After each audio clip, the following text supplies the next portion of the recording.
খাগড়াছড়িতে স্কুলছাত্রী ধর্ষণের প্রতিবাদে অনির্দিষ্টকালের সড়ক অবরোধ চলছে।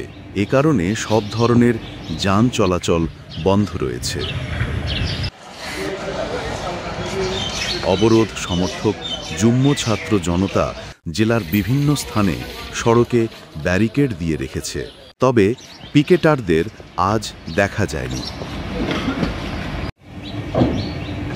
জেলা শহরে নিরাপত্তা ব্যবস্থা জোরদার করতে সেনা, পুলিশ, বিজিবি, আনসার মোতায়েন রয়েছে।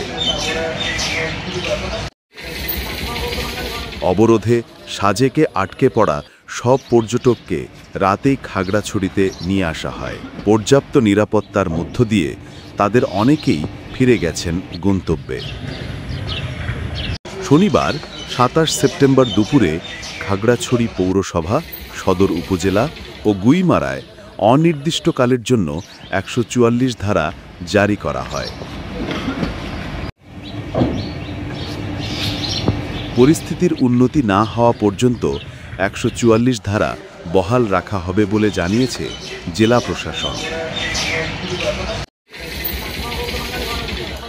এদিকে অবরোধকে কেন্দ্র করে শনিবার খাগড়াছড়িতে সহিংসতার পর পরিস্থিতি এখনও থমথমে।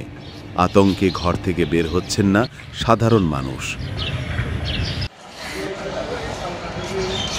গত ২৩ সেপ্টেম্বর খাগড়াছড়ি সদরের সিঙ্গি নালায় স্কুলছাত্রী ধর্ষণের ঘটনা ঘটে। ভুক্তভোগীর বাবা অজ্ঞাত ৩ জনকে আসামি করে খাগড়াছড়ি সদর থানায় মামলা করেন। ২৪ সেপ্টেম্বর সকালে সেনাবাহিনীর সহায়তায় সন্দেহভাজন যুবক শয়নশীলকে আটক করে পুলিশ।